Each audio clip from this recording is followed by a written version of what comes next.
Di sebuah ruang konferensi, perwakilan dari 3 negara duduk di depan IMF dan World Bank untuk mengajukan permohonan pinjaman guna memperbaiki ekonomi negara mereka. Selamat datang. Kami tahu Anda sekalian membutuhkan pinjaman yang besar kepada kami. Silakan dijelaskan satu-satu keperluan kalian untuk meminjam kepada kami. Oke, negara kami akan membangun infrastruktur seperti jalan tol, jalan kereta api untuk mempercepat distribusi di negara kami, dan juga kami akan membangun sektor pariwisata untuk memasukkan investor asing ke negeri kami. Baik, negara kami juga ingin meningkatkan sektor pertanian dan juga sektor industri. Kami ingin menggunakan dana ini untuk mengembangkan daya manusia dan juga pengembangan teknologi.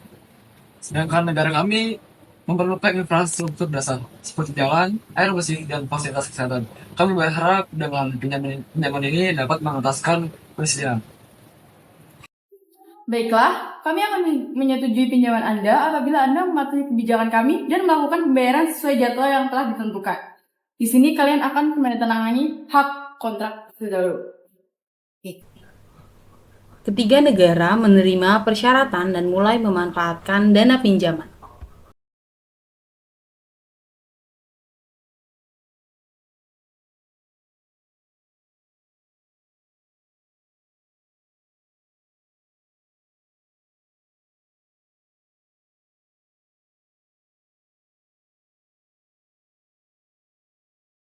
Setelah penandatanganan kontrak, negara berkembang 1 dan 2 berusaha mengelola dana pinjaman dengan baik. Karena kita sudah mendapatkan pinjaman dari IMF dan World Bank, kita harus memastikan kalau infrastruktur ini harus berjalan dengan sesuai rencana, dan juga jangan ada sampai dana ini yang terbuang sia-sia. Jadi kita harus memanfaatkan dana ini dengan sebaik mungkin. Saya setuju. Kami juga sudah mempersiapkan tim pengawas untuk memastikan agar pengembangan di lapangan ini berjalan dengan sesuai rencana dan juga berjalan dengan baik. Terima kasih Pak, dan ini sangat membantu negara kami. Tetapi kami mengalami banyak kendala. Infrastruktur dasar sangat mahal, dan pendapatan kami belum cukup untuk membayar bunga pinjaman. Di negara miskin, dana pinjaman sulit dikelola karena terbatasnya sumber daya manusia dan teknologi. Masalah korupsi dan kurangnya tenaga ahli juga membuat proyek-proyek lambat terlaksana. Negara miskin semakin kesulitan mengelola pinjaman dengan baik. Kami mengamati bahwa Anda memiliki keterlambatan pembayaran. Kami tidak bisa memberikan itu secara terus-menerus. Jika ini masih berlanjut, kami akan menjatuhkan sanksi kepada Anda. Anda harus memperbaiki pengelolaan dana atau menyiapkan alternatif sumber pendapatan. Kami tidak bisa terus memberikan kelonggaran tanpa kepastian pembayaran. Maafkan kami, tetapi ekonomi kami tidak membaik seperti apa yang kami harapkan. Kami membutuhkan bantuan lebih lanjut. Setelah beberapa waktu berlalu, negara miskin gagal memenuhi tenggat waktu pembayaran, sehingga IMF dan World Bank memberikan sanksi berupa pembatasan pinjaman tambahan dan kenaikan bunga. Negara miskin semakin terpuruk akibat sanksi, sementara negara berkembang 1 dan 2 berhasil memperkuat ekonomi mereka dan tidak lagi bergantung pada pinjaman luar. Kami berharap dana ini membawa kemajuan, tetapi malah menjadi beban. Kami harus memulai membangun kekuatan dari dalam agar tidak terus-menerus bergantung pada bantuan luar.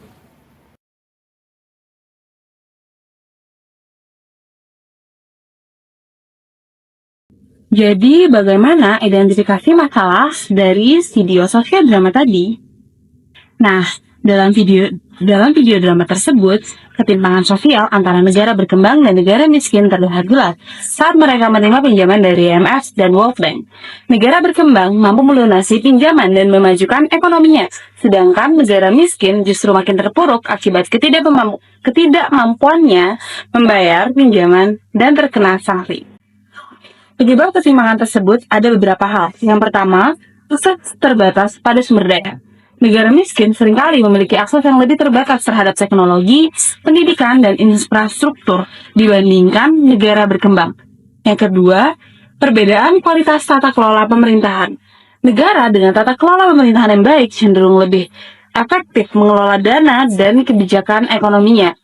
Negara miskin yang kurang memiliki tata kelola yang efektif menghadapi tantangan besar dalam pelaksanaan proyek ekonomi.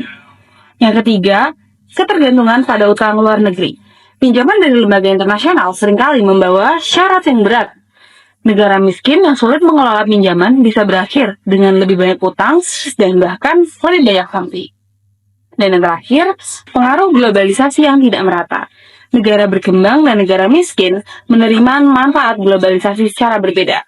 Negara yang memiliki akses ke pasar global dapat memperoleh keuntungan yang lebih besar, sedangkan negara miskin tertinggal dan hanya mampu mengandalkan sektor-sektor tradisional yang kurang menguntungkan. Lalu bagaimana dampak ketimpangan tersebut? Peningkatan kesenjangan ekonomi. Negara berkembang semakin maju, sementara negara miskin semakin tertinggal. Ketimpangan ini dapat menyebabkan friksi antar negara dalam perdagangan dan investasi. Lalu ketergantungan ekonomi. Negara miskin yang terjerat utang menjadi lebih bergantung pada bantuan dan pinjaman dari luar yang mengurangi kemandirian ekonomi mereka. Penurunan kesejahteraan masyarakat. Ketimpangan ekonomi seringkali berakibat pada tingginya angka pengangguran, kemiskinan, dan ketidakstabilan sosial di negara miskin. Jadi, apa yang harus pemerintah lakukan untuk mengatasi ketimpangan tersebut? Pemerintah negara miskin bisa melakukan beberapa hal, seperti peningkatan investasi dalam pendidikan dan pelatihan.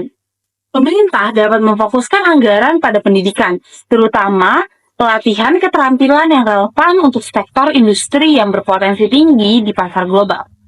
Yang kedua, reformasi tata kelola pemerintahan.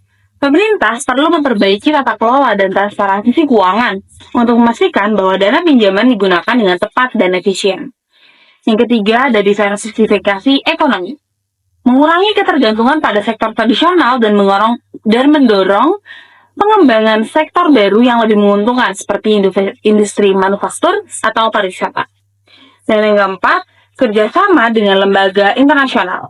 Mengembangkan program pinjaman yang lebih fleksibel dengan lembaga internasional sehingga pembayaran bisa lebih terjangkau dan tidak mengakibatkan sanksi yang terlalu berat bagi negara.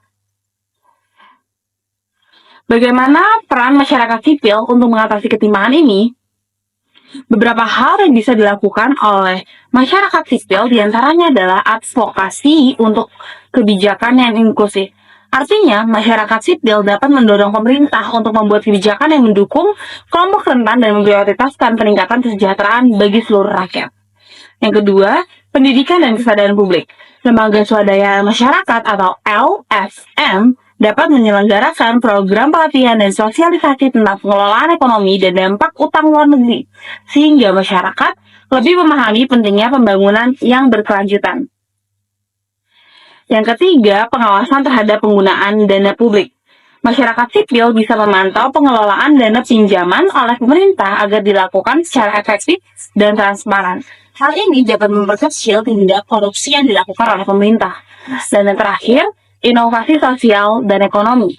Kelompok masyarakat dapat menciptakan inisiatif yang meningkatkan keterampilan kerja atau mendirikan usaha-usaha kecil menengah untuk meningkatkan ekonomi lokal dan menciptakan lapangan kerja.